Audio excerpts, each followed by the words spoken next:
Muy buenas tardes a todos.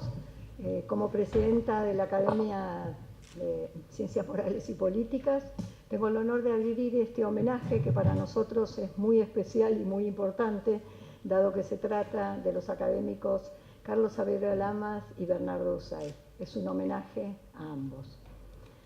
Durante este acto público, que va a ser coordinado por el doctor Carlos D'Agostino, se evocará a los homenajeados, y ambos lo serán, por el embajador Fernando Petrella y por el doctor Leopoldo Usain.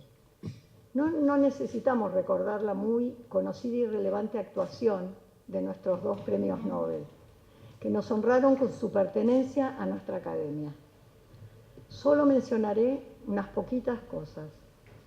Nuestro premio Nobel Carlos Saavedra Lamas, quien fue el primer premio Nobel de América Latina, ingresó a nuestra academia en 1939. Fue homenajeado en acto conjunto en la Academia Nacional de Derecho y Ciencias Sociales de Buenos Aires en 1993.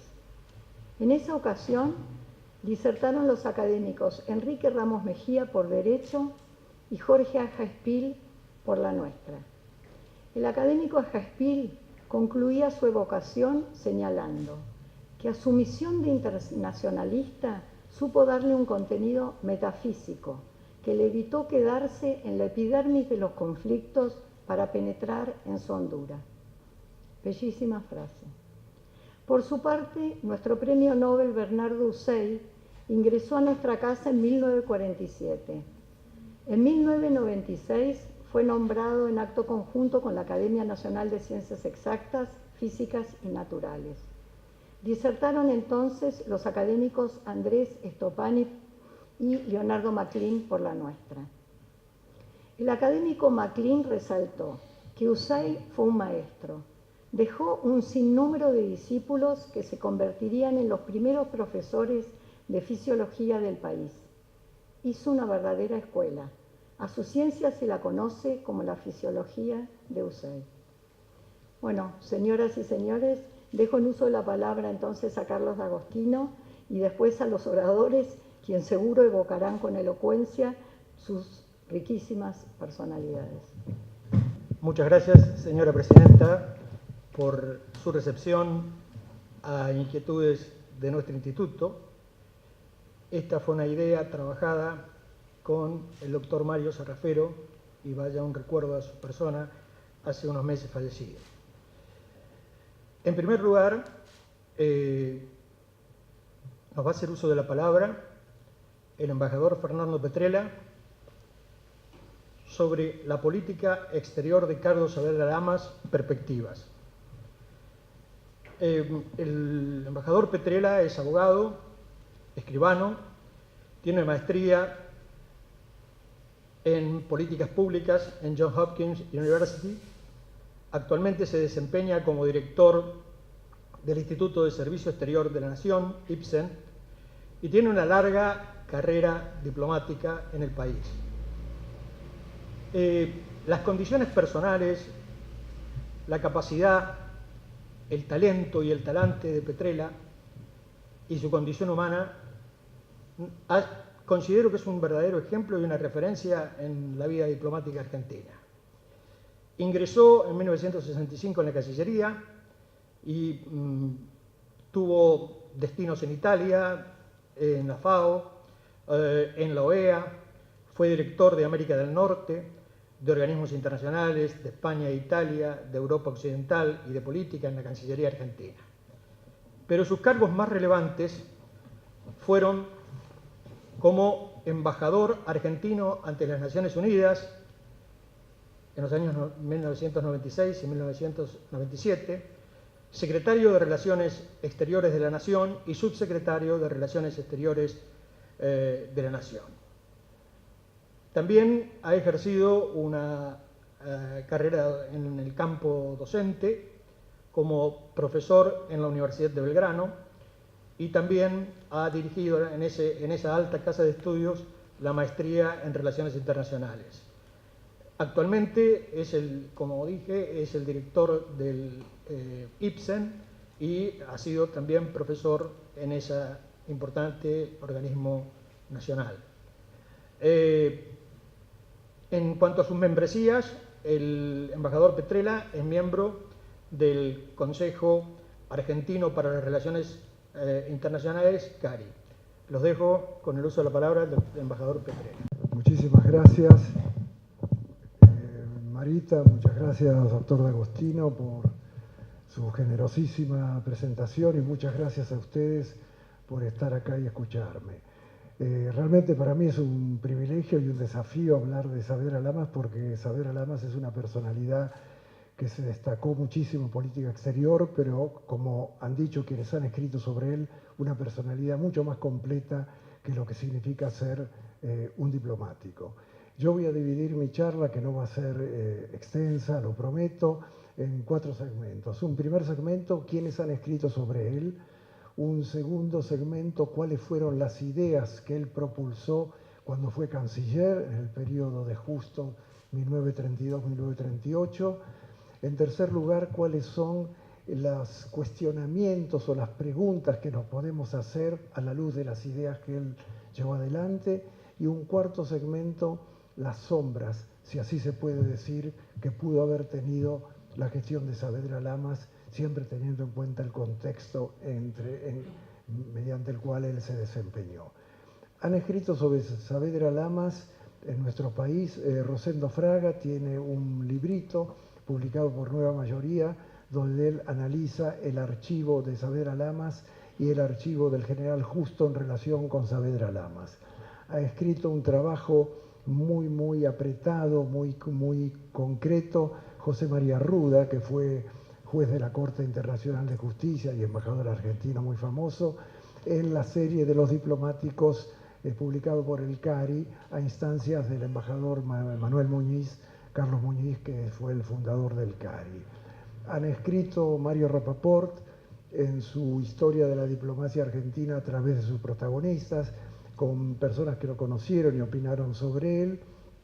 Ha escrito ya en bibliografía externa Harold Peterson, que fue uno de los autores que mejor analizó las relaciones bilaterales entre Estados Unidos y la Argentina. Ha escrito Cordell Hull, que fue secretario de Estado durante el periodo que Saavedra Lamas fue canciller, y ha escrito Bemis y otros autores norteamericanos que se han referido a la gestión de Saavedra Lamas. En realidad, la persona que escribió una biografía de Saavedra Lamas fue una profesora secundaria de San Luis, la señora Teresa Fernández Bengochea, que escribió una biografía abarcativa de Saavedra Lamas, una señora que yo la invité al CARI a que hablase sobre Saavedra Lamas, porque después vino a Buenos Aires, se doctoró en la Universidad del Salvador, y lo que siempre me llamó la atención que esta biografía la publicó Duncan, que es una editorial donde yo podría publicar, es decir, donde la gente escribe y publica. No fue de interés ni de Udeva, ni de Sudamericana, ni de Planeta. Lo que me llama la atención, ¿cómo es posible que una figura tan sobresaliente, tan abarcativa, tan relevante de la política argentina no haya merecido que esa biografía tuviese una editorial y una difusión mayor? De todos estos que han escrito sobre Saavedra Lamas, surge un perfil de una persona muy educada, muy refinada, entroncada con las familias de la Revolución de Mayo, que ejercieron no solo el poder, sino el protagonismo en la política argentina en todo el siglo XIX y principios del siglo XX, donde Saavedra Lamas se nutre. Muchos lo describen como una persona educadísima, refinadísima, elegante, un dandy. Y yo me acuerdo, siendo muy chico, que mi padre me lo mostró caminando por la avenida Quintana en las fines de los años 40, que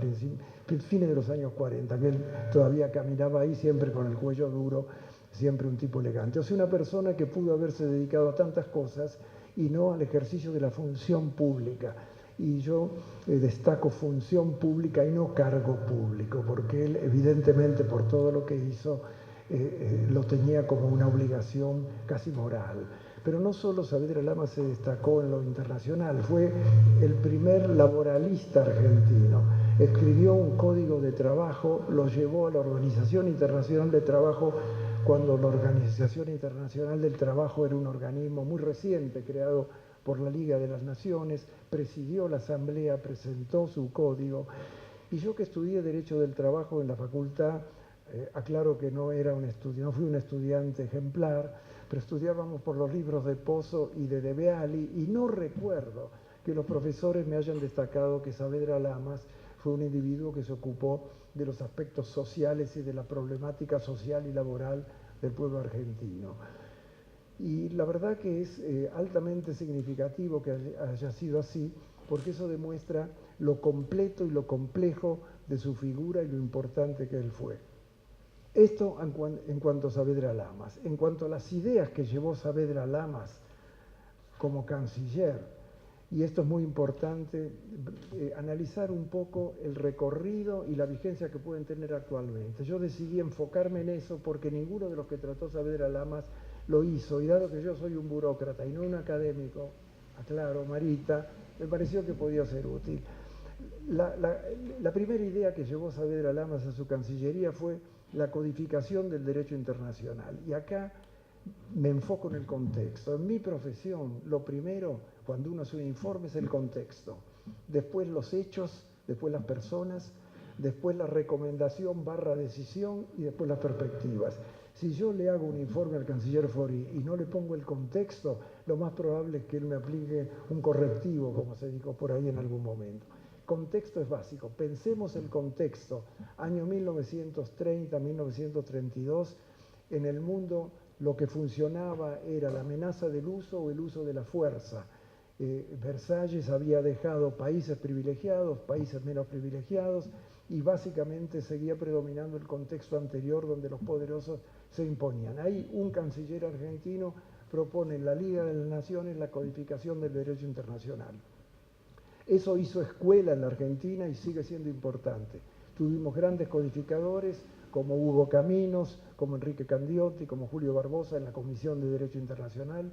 Tuvimos jueces en la Corte Internacional de Justicia como Lucio Moreno Quintana Padre, como José María Ruda, presidente de la Corte, que redactó el fallo que condenó a Estados Unidos por el bloqueo de los puertos nicaragüenses en la época de los contras y de los sandinistas, con tanta mala suerte que en vez de hundir un barco nicaragüense o cubano, que era la intención, hundieron un barco sueco.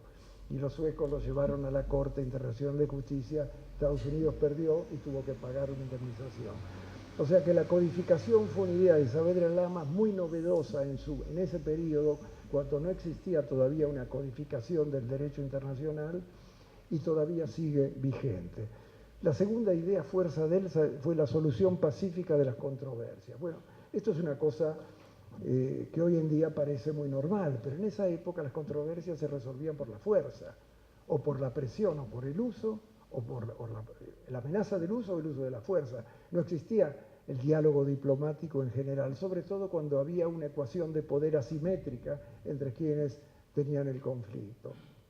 Esto él después lo llevó a la paz del Chaco, al tratado de desarme que él creó, un poco copiado del pacto Briand-Kellogg, que fue un pacto un poco anterior que hicieron los americanos y los franceses.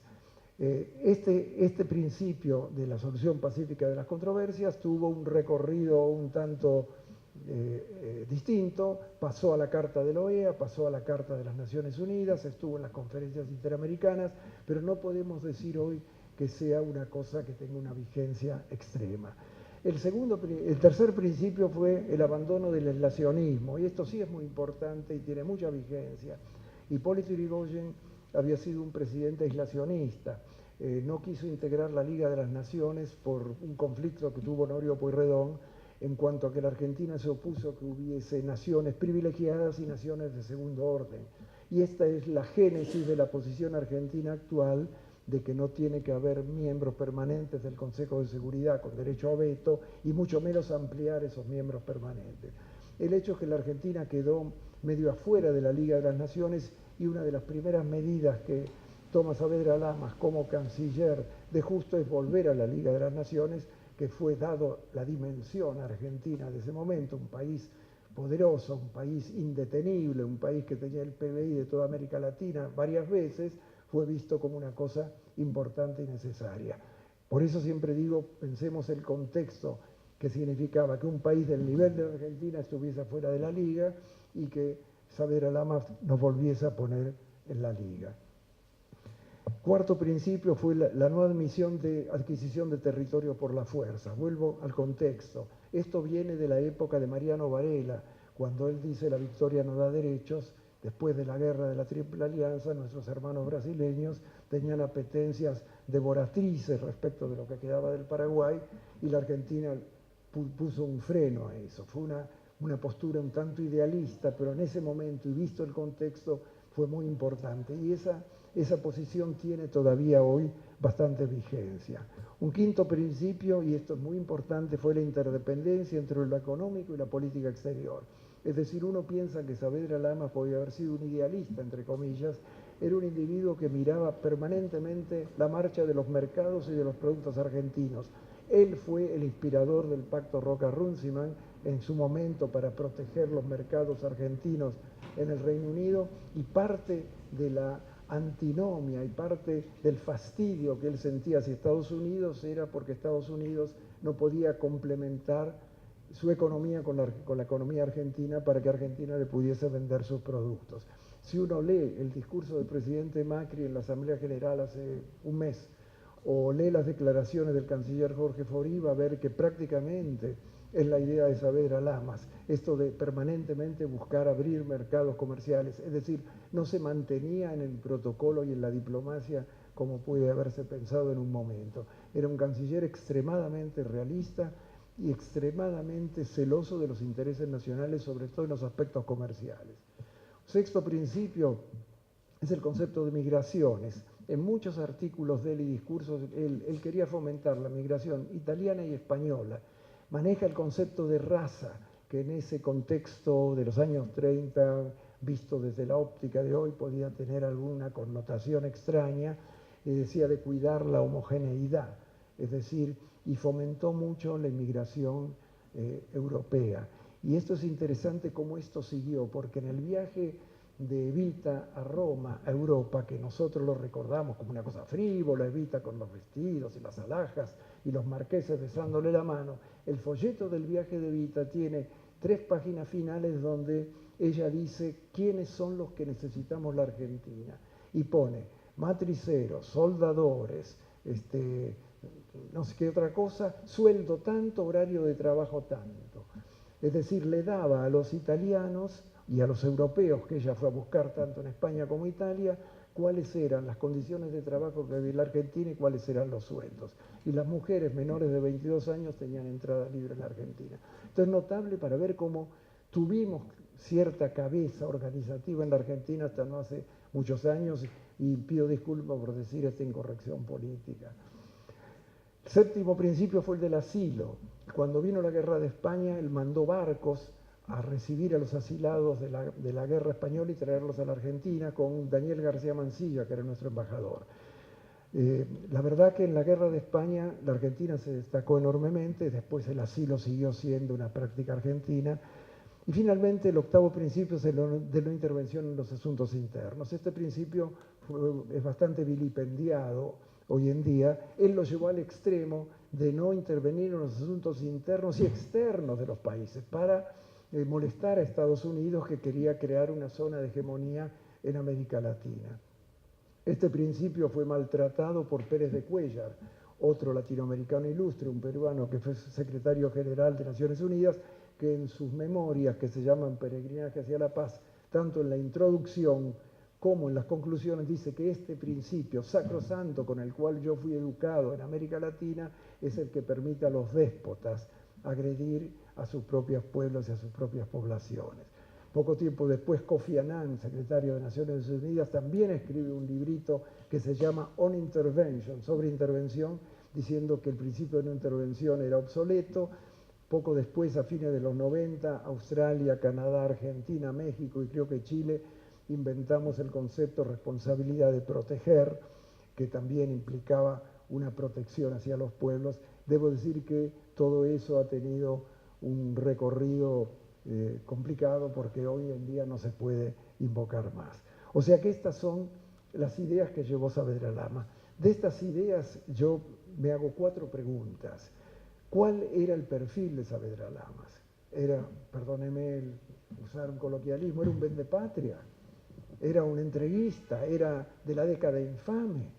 Bueno, todo lo contrario. Saavedra Lamas era un nacionalista en lo económico. Es más, presentó un proyecto de ley para hacer una reserva de cabotaje para buques argentinos en toda la navegación de la Cuenca del Plata. Hace 20 días tuvimos un problema con Paraguay, que le retuvimos un barco Doña Anet y lo tuvimos secuestrado en Paraná porque los paraguayos no quieren pagar los prácticos argentinos porque parece que son muy caros.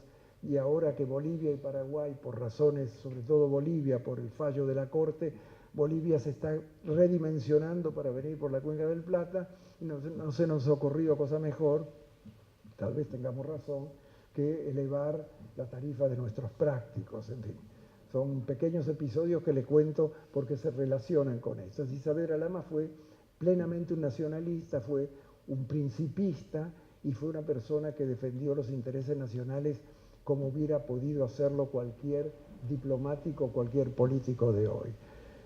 La segunda pregunta que yo me hago es, ¿hubiese sido neutralista en la guerra? Y acá entramos en un terreno complicado, porque la verdad que la Argentina tuvo una posición complicada de explicar incluso hoy en día.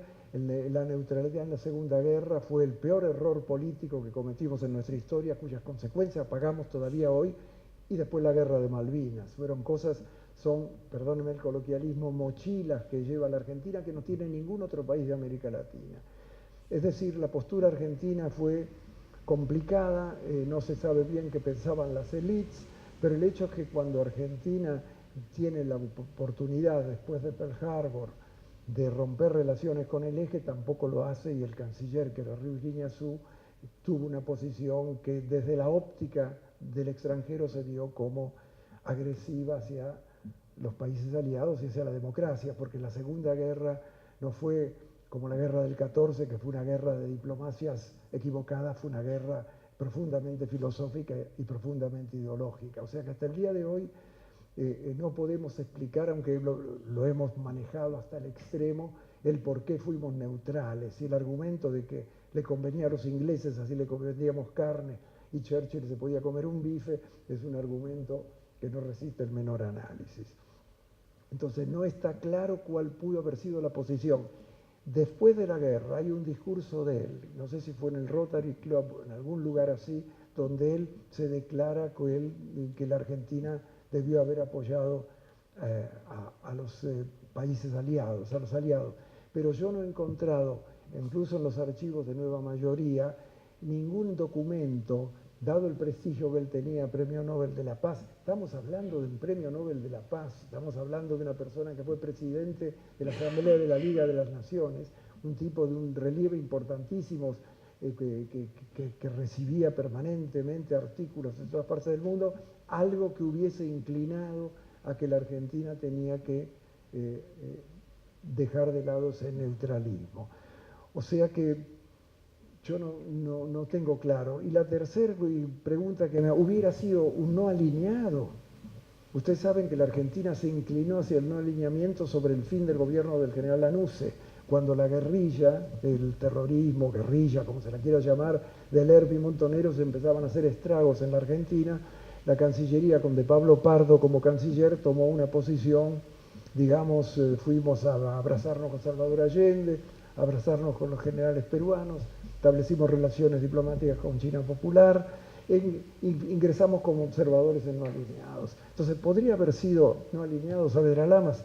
Si uno mira los 10 principios de Bandung, y hubiera sido un gran no alineado Saavedra Lamas. Es decir, que me perdonen los deudos, el día que yo escriba algo sobre Saavedra Lamas voy a hacer una comparación un poco más profunda de sus ideas entonces llevadas al contexto actual. No hay un solo principio de Bandung que no haya tenido un correlato en las ideas de Saavedra Lamas. Y yo quiero concluir simplemente el tema de las sombras. Y las sombras de Saavedra Lamas las dan quienes han escrito desde afuera sobre él. Cordell Hull lo declara como una persona muy vanidosa, muy estricta, y que gracias a que Cordell Hull le hacía decir a él las cosas que Cordelhal quería, entonces las cosas salían adelante, porque si no, dice Cordelhal, Saavedra Lamas, desde la óptica principista me hubiera bombardeado todas mis iniciativas.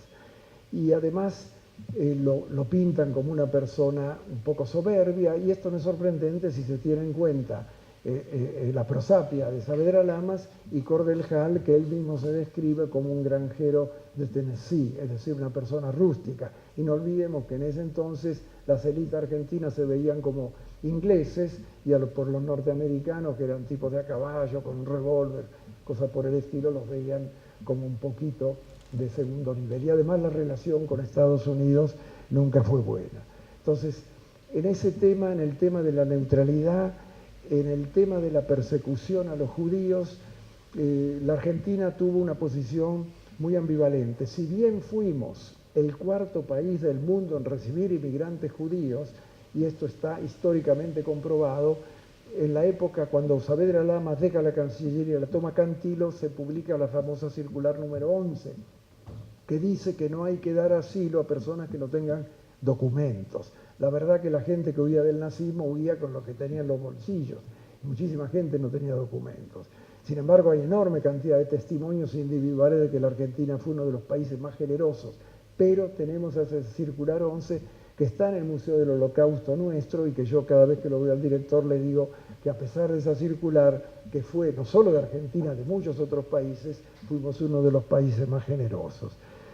Y yo termino con esto. Bueno, Salvador Madariaga, que era el secretario general de la Liga de las Naciones, también decía que Saavedra Lamas era un tipo estricto, soberbio, que exigía atenciones especiales, etc. En su memoria cuenta esto.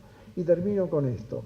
Cuando estaba terminando estos apuntes, voy al Palacio San Martín y hablo con el director, el que cuida el palacio, que es un señor evangelista, que si usted toca un picaporte, él viene y lo lustra con una franela, y le pregunto, dígame, señor evangelista, ¿tenemos algo que recuerda a Saavedra Lamas en el Palacio San Martín?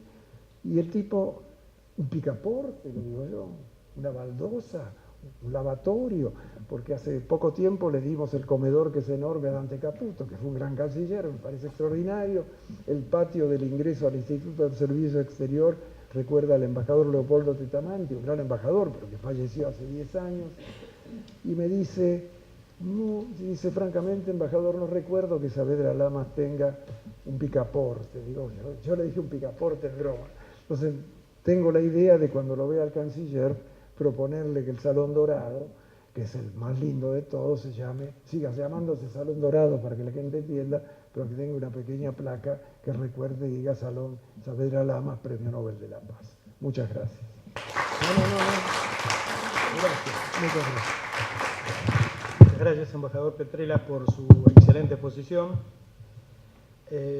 Seguidamente, antes de presentar al próximo orador, quiero destacar 3 presencias. En primer lugar, la del doctor Elías Hurtado de Hoyos, miembro extranjero de la Academia de Medicina de la República de Francia. En segundo lugar, al gran politólogo argentino Eugenio Catternich, aquí presente. Y en tercer lugar, al doctor Horacio Piombo, conocido internacionalista de la Argentina. Bueno, seguidamente va a exponer el doctor Leopoldo Usay sobre la vida y la labor científica del doctor Bernardo Usay. Quiero destacar que se encuentran también en la sala familiares de la familia Usay. El gran querido amigo Leopoldo es abogado por la Universidad Católica Argentina y ha sido profesor de Derecho Internacional Público, nada más ni nada menos que con el gran maestro argentino de la teoría realista del derecho, que fue Bermel Gollnisch. Ha ocupado numerosos cargos judiciales a lo largo de su vida profesional en la Corte Suprema de la Nación, en la Suprema Corte de la Provincia de Buenos Aires, donde se ha desempeñado como secretario, fue el fundador de la Secretaría Penal, ha sido secretario adscripto de actuación judicial de la Corte, también ha sido abogado inspector y tuvo a cargo una oficina que es muy interesante, que es el titular de registro de las declaraciones juradas. Actualmente es asesor legal externo de la Sociedad Argentina de Farmacología y Terapéutica. Un aspecto notable de la personalidad de Leopoldo es sus numerosas publicaciones, tanto en el derecho como en la ley. Esos artículos y trabajos son desde materia penal, como la exhibición de prisión, el leasing, la responsabilidad contractual, y trabajos de historia, como la historia de la disgregación territorial de la Argentina, y un trabajo muy interesante de derecho internacional sobre el Océano Atlántico Sur. También ha trabajado sobre temas de la regionalización, del traslado a la capital, etc. También una de las actividades más destacadas de Leopoldo es su permanente difusión de quien en vida fuera su tío, en medios televisivos, radiales y en conferencias como esta que realizamos en el día de la fecha. Por último, quiero destacar que en cuanto a sus membresías, ha tenido una larga actuación en el Rotary Club de Argentina, donde actualmente es presidente del Rotary Club de La Plata, y además es, entre cuanto a sus membresías, es socio Paul Harris. Leopoldo, hacemos uso de la palabra.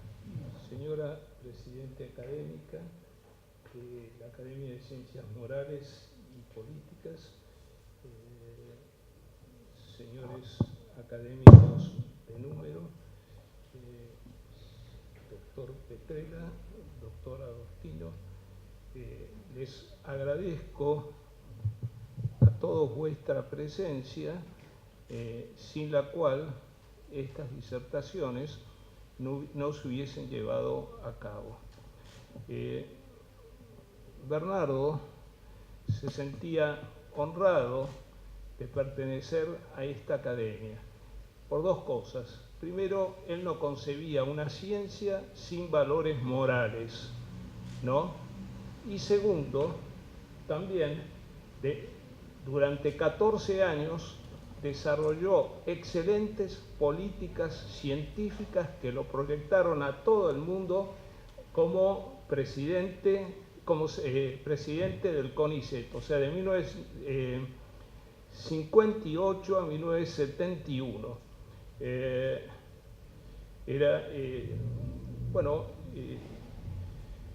Por lo cual ustedes ven Academia de Ciencias Morales y Academia de Ciencias Políticas estaban directamente vinculadas a su manera de ser. También, entre muchos, Bernardo tuvo relación y amistad en académicos de esta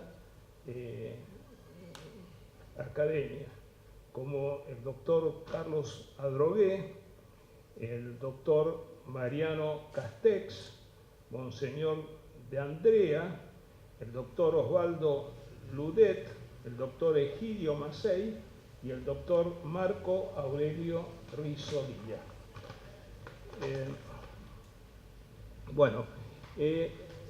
Mi exposición va a contar de un aspecto en el cual yo voy a leer sobre todo lo vinculado a la biografía y todo lo vinculado a la carrera científica de Bernardo. Después he extraído de algunos discursos y de publicaciones de Bernardo frases que lo distinguen. Y por último se va a llevar a cabo un audiovisual en los cuales yo dejo a Bernardo que actúe, en los cuales ustedes van a ver el momento en el cual Bernardo recibe el premio Nobel. Es un documento histórico, son todas secuencias fotográficas. Con posterioridad van a escuchar la voz de Bernardo, que es importante, pues yo tuve una relación muy fluida y ocupó el lugar de mi abuelo, porque mi abuelo falleció antes de que yo hubiera nacido, y mi padre era íntimo amigo por el cual yo recibí un flujo de enseñanzas muy grandes, y hay vínculos afectuosos que que son inolvidables con Bernardo. Y por último va a haber otro video que se llama Historia de una voluntad, en el cual un periodista va a relatar facetas de la vida de Bernardo, en el cual él escribió su biografía. Bueno, ahora viene la parte en la cual voy a leer, y es la siguiente. Hace 131 años, un 10 de abril de 1887, nació Bernardo Alberto Usey en Buenos Aires. Apenas unos pocos de sus habitantes estaban informados de las ciencias médicas que en esos momentos surgían en Francia y Alemania. En estas ciudades mercantiles y leguleyas, solo unos pocos creían que americanizar la inteligencia europea era una empresa tan importante y urgente como lo había sido la independencia política de sus pueblos, o lo era el desarrollo económico, como lo era el desarrollo económico de sus recursos naturales. Bernardo Alberto Usey, al sentir vivamente aquella exigencia y realizarla, confirió a la sociedad argentina ese nuevo carácter. Cuando Bernardo estuvo en condiciones de elegir una profesión, luego de concluir precozmente los estudios primarios y secundarios, el padre le sugirió que se dedicase al estudio de ciencias económicas. No estando de acuerdo Bernardo con tal sugerencia, prefirió trabajar para costearse lo que en realidad deseaba estudiar. Cumplidos los 14 años, ingresó en la Escuela de Farmacia de la Facultad de Ciencias Médicas. Con la recomendación del padre, el hospital francés lo empleó como aprendiz de farmacia, casa, comida y 10 pesos de sueldo, y con un préstamo de su madrina de Francia pagó los derechos universitarios. A fines de 1901 rindió brillantemente los exámenes del primer año de farmacia y con esos antecedentes ganó un puesto de practicante de farmacia en el Hospital de Clínicas, con 50 pesos de sueldo. En 1904 se graduó de farmacéutico, el mejor de su curso, e inició la carrera de medicina. Fue entonces que ya inclinaba su vocación por la fisiología, tras la lectura de la obra del fisiólogo francés Claude Bernard. Dejó de lado otro tema cuidadosamente anotado y decidió investigar la función de esa glándula hipófisis. Usey desarrolló investigaciones paralelamente a los estudios de medicina que concluyó en 1911 con la tesis Estudios sobre la acción de los extractos hipofisarios, ensayos sobre la fisiología del lóbulo posterior de la hipófisis, a la que se le otorgó el premio Facultad de Ciencias Médicas. Luego, graduado, Usey ejerció la profesión con singular éxito, pues fue muy solicitado por sus colegas. Desde 1910 era además profesor universitario, encargado del curso de Fisiología en la Facultad de Agronomía y Veterinaria, al cual había sido llamado por el decano Pedro Narciso Arata, quien lo estimaba mucho desde los exámenes en la Escuela de Farmacia. En 1912, Bernardo obtuvo la cátedra tras un concurso al que se habían inscrito 32 candidatos entre argentinos y extranjeros. En la Facultad de Agronomía comprobó los trastornos causados por la extirpación de la hipófisis en el crecimiento de los cachorros de perros. En 1915, Usey ingresó como jefe de la sección en el Instituto Bacteriológico del Departamento Nacional de Higiene. Este organismo había sido fundado en 1911 para la investigación, producción, control de sueros, vacunas y medicamentos de origen bacteriano y opoterápico.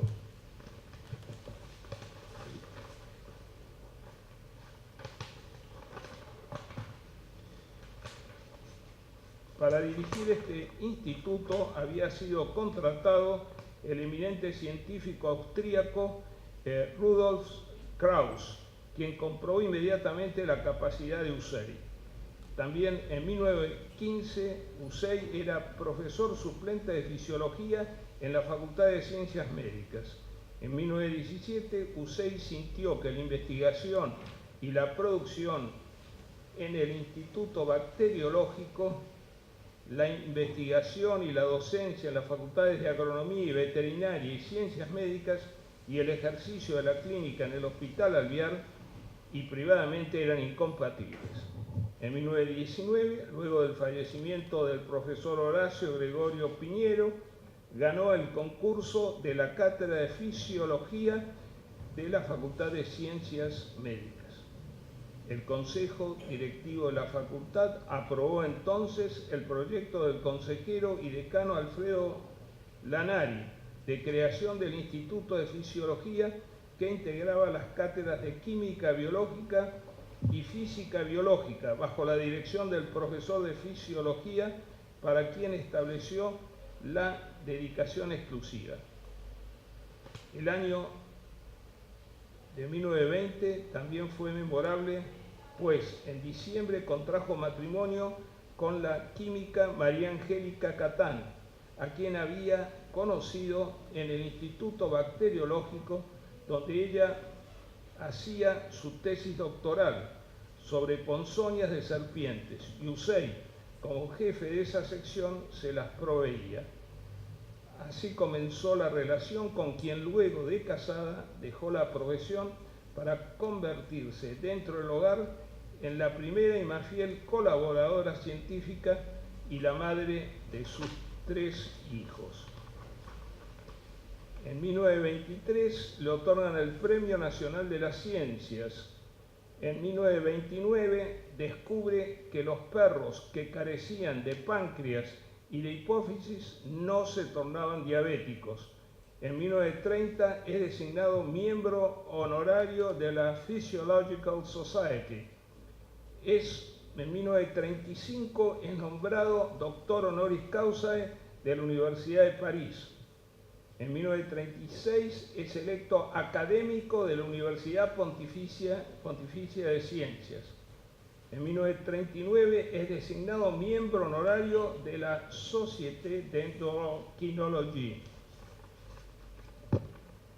En 1945 publica su célebre Fisiología Humana, en colaboración con varios integrantes de su equipo de investigadores, libro que es traducido en las principales lenguas. Actualmente este libro se utiliza como libro de texto en toda Latinoamérica y en España. En 1946 el presidente Juan Domingo Perón lo jubila de oficio como profesor de la Facultad de Medicina junto a otros colegas que se oponían a su gobierno. En 1947 recibe el Premio Nobel de Medicina y Fisiología por su descubrimiento de que la anterohipófisis no solo regula el crecimiento, sino también el metabolismo de los hidratos de carbono. En 1958 preside el primer directorio del CONICET, futuro CONICET, que crea la carrera de investigador científico en nuestro país. En 1966 adquiere el Atlantis. El Atlantis era un motovelero oceanográfico célebre en todo el mundo. Él lo adquiere en $3.001 porque iba a ser radiado por Estados Unidos. Este motovelero sirvió de plataforma para poder determinar la teoría de la deriva de los continentes, quizá uno de los mayores logros de las ciencias oceanográficas del siglo XX. Fue el primer barco de investigación equipado con sonda ecoica, que le permitió registrar el perfil del fondo del mar. Bueno, este motovelero oceanográfico fue bautizado con el nombre de El Austral. En 1911 Este motovelero es totalmente reconstruido y actualmente se encuentra en Puerto Nuevo y es el motovelero oceanográfico que mayor millas ha recorrido en todo el mundo. Y en él se hacen travesías todos los años que van por el Atlántico Sur y además hasta la Antártida. Van, además de la plana de oficiales y tripulantes, también van científicos del CONICET y de otros organismos oceanográficos. Para ello hago esta donación a la academia, en la cual ustedes van a tener todos los detalles de este motovelero, que es sumamente importante, y todos los años se lleva a cabo una regata de veleros de gran porte en América. Bueno, en 1970 se lo nombra presidente honorario de la Sociedad Internacional de Diabetes.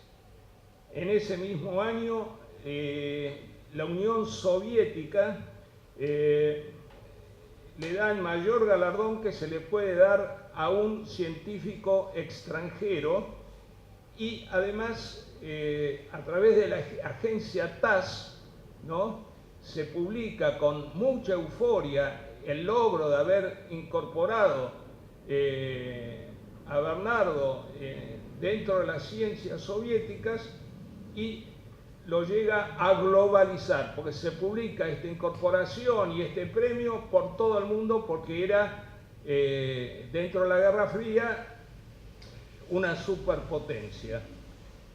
Bueno, luego, en 1971, el 21 de septiembre, muere en la ciudad de Buenos Aires a sus 84 años, tras haber publicado más de 800 trabajos, haber sido designado doctor honoris causa por 28 universidades y haber integrado como profesor más de 300 sociedades científicas. A poco de morir, la Organización de Estados Americanos instituye el Premio USAID para perpetuar su espíritu. Este premio era otorgado a los científicos latinoamericanos que realmente se destacaban. Se continuó desde 1972 hasta 2001 otorgando este premio. Ya no se le otorga más. Bueno, ahora voy, como les expliqué a ustedes, iba a tomar algunas frases de Bernardo en sus discursos. Por ejemplo, el trabajo es la diversión más barata. Un gran amigo de la ciencia es el patrioterismo, que quiere hacernos creer que hemos llegado al sumum y nada nos falta alcanzar, que lo hecho aquí es y debe aceptarse como lo mejor del mundo por ser del país. Es igualmente antipatriótico el rehusar méritos a todo lo que aquí se haga y creer que un hombre de ciencia solo lo vale si viene allende el mar. El patriotismo está en enseñar el método y estimular el amor a la ciencia a los que nos rodean. Lo patriótico es crear un buen ambiente científico local, serio, donde se estudian los problemas objetivos que son de todos los continentes y con mucha atención a los propios del país. La ciencia no tiene patria, pero el hombre de ciencia sí la tiene.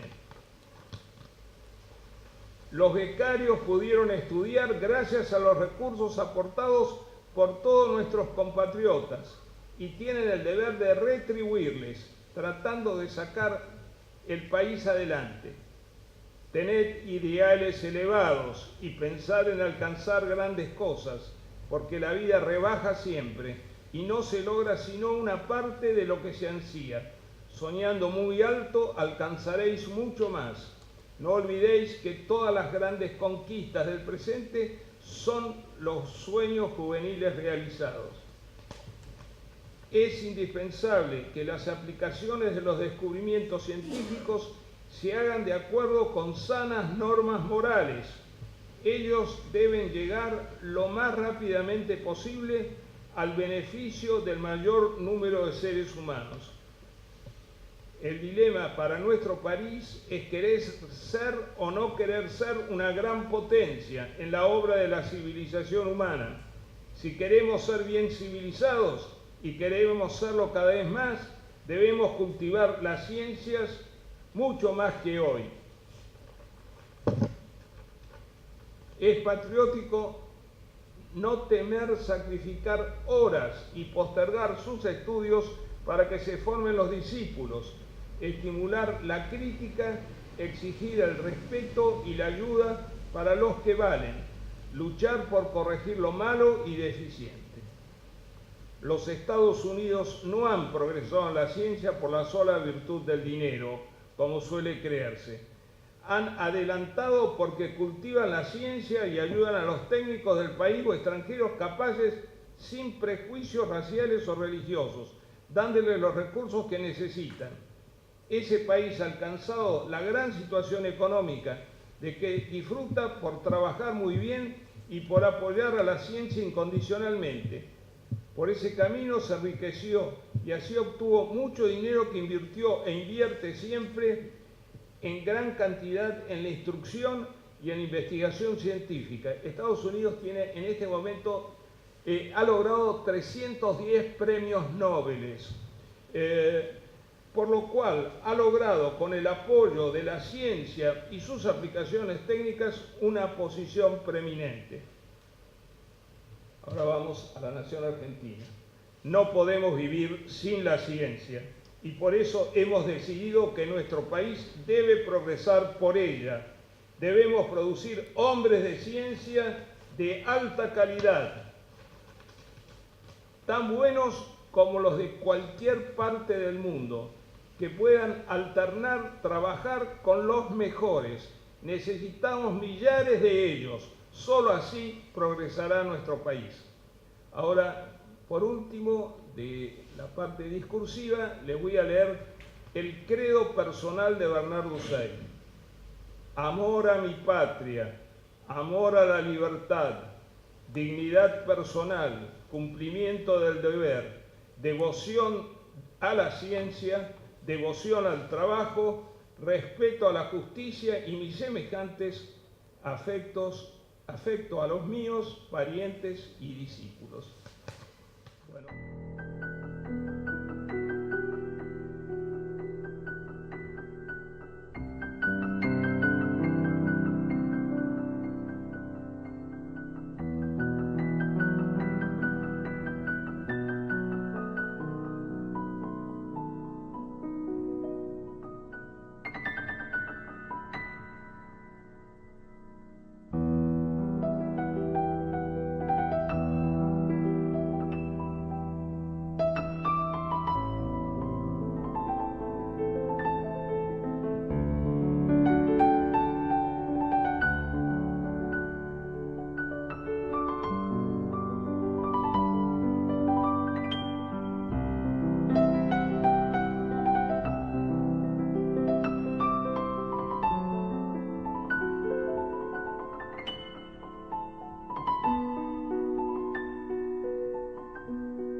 premio Nobel como El matrimonio y la mortaja del cielo baja.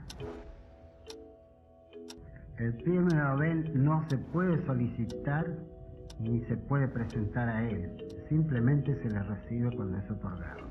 Ninguno de los que lo recibió ha trabajado para obtenerlo, sino para el adelanto de la ciencia. Si hubieran trabajado para obtenerlo, no lo hubieran conseguido, porque no hubieran hecho nada importante.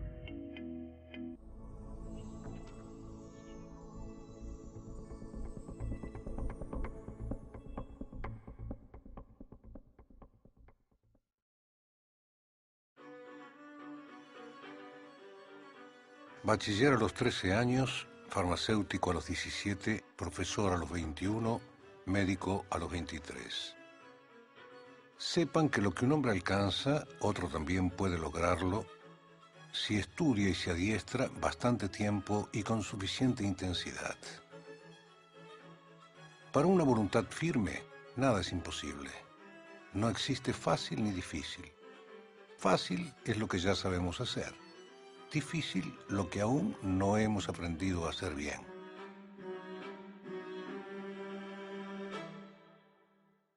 Por eso quiero contarles la historia de mi vida, que no es otra cosa que la historia de mi voluntad.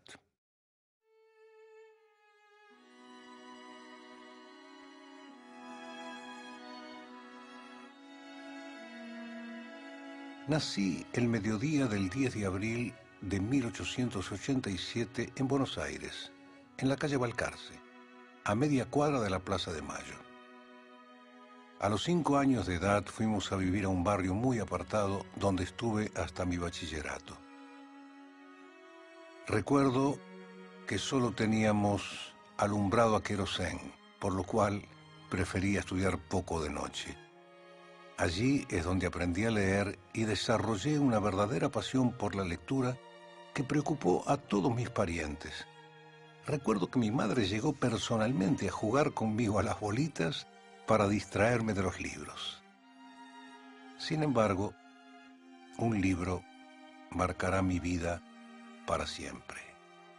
A principios de 1907, antes de cumplir mis 20 años, comienzo a leer Introducción al estudio de la medicina experimental de Claude Bernard. Al finalizar la lectura, supe a qué dedicaría el resto de mis días. La fisiología.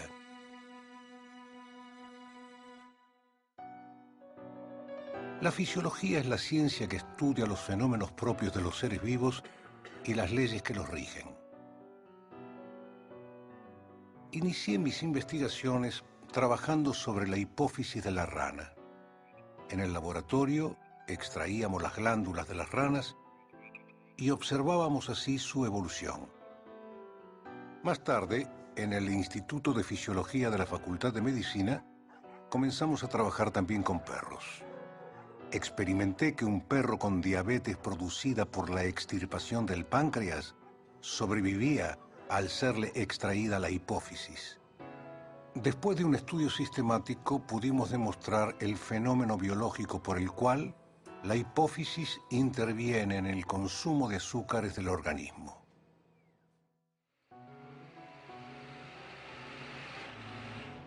La ciencia, la técnica y la investigación son la base de la salud, bienestar, riqueza, poder e independencia de los pueblos modernos. Hay quienes creen que la investigación científica es un lujo o un entretenimiento interesante, pero dispensable. Grave error. Es una necesidad urgente, inmediata e ineludible para adelantar. La disyuntiva es clara. O bien se cultiva la ciencia, la técnica y la investigación y el país es próspero, poderoso y adelanta, o bien no se la practica debidamente y el país se estanca y retrocede. Vive en la pobreza y la mediocridad. Los países ricos lo son porque dedican dinero al desarrollo científico-tecnológico y los países pobres lo siguen siendo si no lo hacen. La ciencia no es cara. Cara es la ignorancia. Y fue así que en 1943 debo dejar la Universidad de Buenos Aires por razones políticas.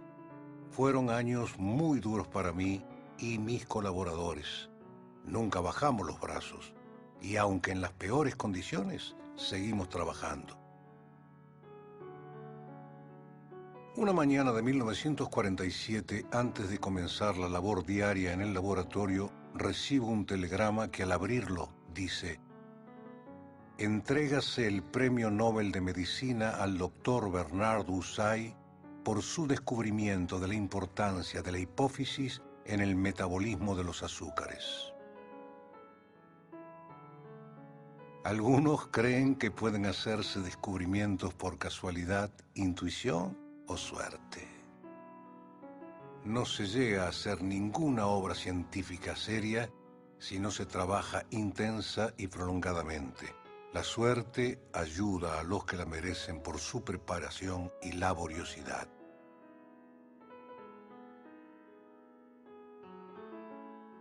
Cuando oigo hablar de esos inteligentes que no trabajan, pienso que si no lo hacen es porque no son lo bastante inteligentes.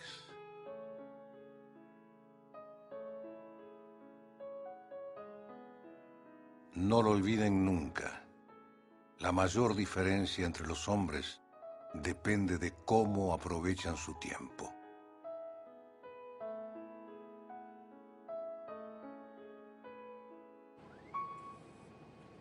Siendo ya premio Nobel, rechacé ofertas de trabajo de los Estados Unidos y decidí quedarme en la Argentina, pese a la pobreza del laboratorio y a la manifiesta hostilidad del gobierno.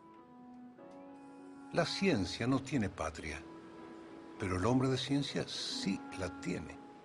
Los becarios deben volver y luchar, pues su deber es modificar el ambiente de su país y su misión es la de ser útiles a su propia patria.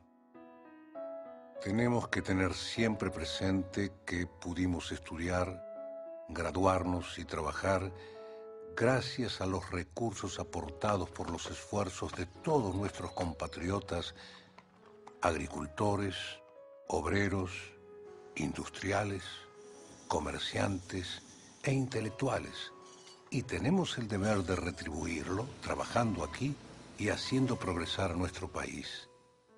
Con esta meta, dediqué los últimos 14 años de mi vida al frente del Consejo Nacional de Investigaciones Científicas y Técnicas, el CONICET. Después de haber vivido 84 años y de haber conocido mucha gente, pienso que no es cierto que las generaciones actuales son mejores o peores que las precedentes. Los jóvenes de hoy tienen igual idealismo e iguales virtudes que los de antes, con iguales cualidades y defectos en potencia. Pero hay más recursos y escuelas, por lo tanto, más ocasiones y más obligación de progresar.